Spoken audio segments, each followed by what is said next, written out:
Injustice Volume 2 is finally here. I remember I first started reading the very first one, Injustice Volume 1, back in October 2020, and it's actually the very first omnibus I actually ever read. Who would have thought that someone like me would get into comics so late in the game? And the reason why is because I had so much time on my hands with, being locked in and everything. And I was like, you know what, why not just look at some comic books, some graphic novels? Like, I was always trying to read stuff, but I didn't want to read a regular novel without any pictures. So I was like, let's get into comic books. And the reason why I always strayed away of reading comic books was because when you go into a comic book store, I'm like, I don't know which one to get and where to start, because there's just a bunch of floppies, and I didn't want to grab like a little floppy for $5 and then it's not being the very first one, and I'll get lost in the store. I'm like, hey, I don't know what's going on. So anyways, enough about me. Let's talk about this book.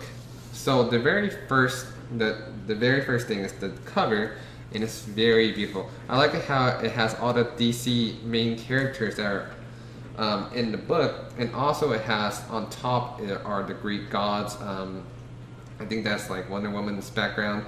I don't really know much about Wonder Woman, but I just know that her background is about the Greek mythology. And when you turn to the spines, it's so beautiful. I really like how Volume 1 has Superman and Volume 2 has Batman. And when you put it together on the bookshelf, it's just an eye-pleasing thing to see Superman and Batman fighting against each other, just like the movie. But I feel like this book is so much better than the movie. And then let's turn to the back of the book.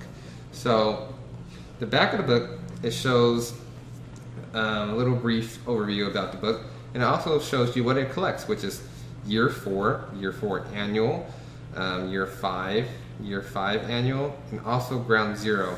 I really like Ground Zero because it shows Harley Quinn's perspective of everything that's going on in the actual Injustice timeline.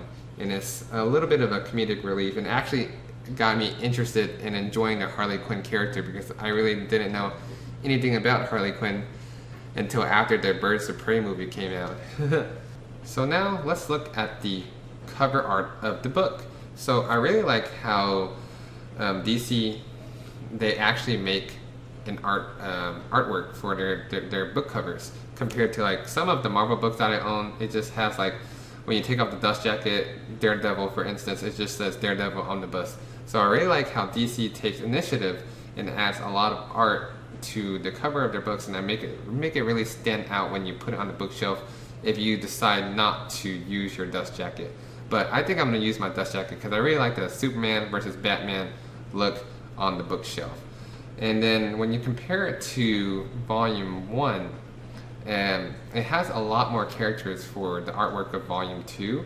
And then on the outer backgrounds, the bigger characters that surrounding our Justice League characters, I think those are the Greek gods. So I really like how that is laid out in the background as well. Okay, so now let's look at the inner artwork of the book. So on book 1, it's on the top, and book 2 is on the bottom. I like how book 1, it has Batman's team on the left side, and then Superman's team on the end of the book, which is the right side.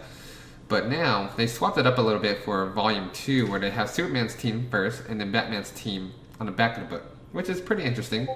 And I like how they have the little new characters such as Bane, and I think that's Black Adam on the left corner of the book. And then when you flip to the back of the book, you have Green Arrow. Yeah, he comes back, spoiler alert, sorry. And then you have Harley Quinn and Oracle, and I think that's Catwoman as well. So that's pretty neat that they have a little bit of artwork of each character on the inside covers of the book. Taking a quick look at the binding, it looks like it's glued binding. I don't see any sewing at all, so the book might be a little bit stiff towards the beginning and the end, where you have to hold it down a little bit. I'll show you when I start flipping through some pages. Towards the middle is okay, but I really wish that it was sewn binding, but you get what you get.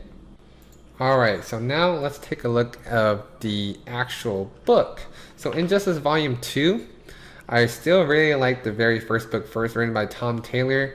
Omnibus Volume 2 is written by Brian Buccellato. I think that's how you say his name. Year 4 starts off with the Greek gods, and it starts getting pretty crazy. You have the introduction of Zeus and Hades and all these other characters. And then you also have Harley Quinn being obsessed with Shazam since the Joker's not there anymore. Spoiler alert. And then I'm just going to go through like a brief overview of the book, not really a summary, but if you do want a summary about this book, I'm probably going to make one later on down the road, maybe a few weeks from now. If you guys are really interested, just leave a comment down below. Let me know if you really would like a summary. But small little details is like there's a clone Superman, there's prison breaks, there's cosmic war, there's the multiverse, there's a lot Wonder Woman versus Aquaman, and there's all these other interesting things going on that I don't want to say too much because I want you guys to really enjoy the story if you haven't read it yet. And I really like how at the end of the book, Ground Zero, it actually shows Harley Quinn's perspective. Everything that's going on around the Injustice timeline, Superman versus Batman, you actually see Harley Quinn's point of view during the entire Ground Zero and seeing what's going on with like the streets of Gotham, the people who support Joker, and how they want to take down Superman. There's a lot of betrayals in this story. And towards the very end of the book, it kind of gets really funny because it's literally copy pasted right from the Injustice video game. So book 1, I don't think any of that was actually from the video game. And then at the end of, I think it started around like year 5 and year 6 is where it really starts copy and pasting everything that happened in the video game to an entire book. I don't know if they just ran out of material, ran out of ideas, or they just wanted to stay true to the video game and how that story came along and just tied it in at the very end of the book. But I'm very excited to start reading Injustice 2, which I heard that Tom Taylor actually came back and wrote that, and it's actually really good. So I'm hoping that Injustice 2 gets an omnibus really soon. If not, I'll probably just buy all the deluxe hardcovers or whatever they have and start reading that. If you guys actually read that story, let me know how it is and if it's actually really good, if it's worth getting. And the very last thing I want to do is just show you guys the variant cover gallery. I really liked all this artwork that they have, and the Batman on this page looks pretty funny. I really like how they also show you how they came up with the idea on how to draw the character, their armor, and all that good stuff. And if you guys like this video, let me know. Leave me a comment down below what I should work on, what you like to see more of. If you want more like in-depth summaries, or you just want an overview of the book and see what it looks like. That way you could get a buying decision. Just leave me a comment down below. Tell me anything and everything. And also, which one do you like better? Do you like Omnibus Volume 1 or Omnibus Volume 2? For me, I really like Tom Taylor's work, and I'm looking forward to reading Injustice 2. So I hope you guys like this video, and I'll see you guys next time.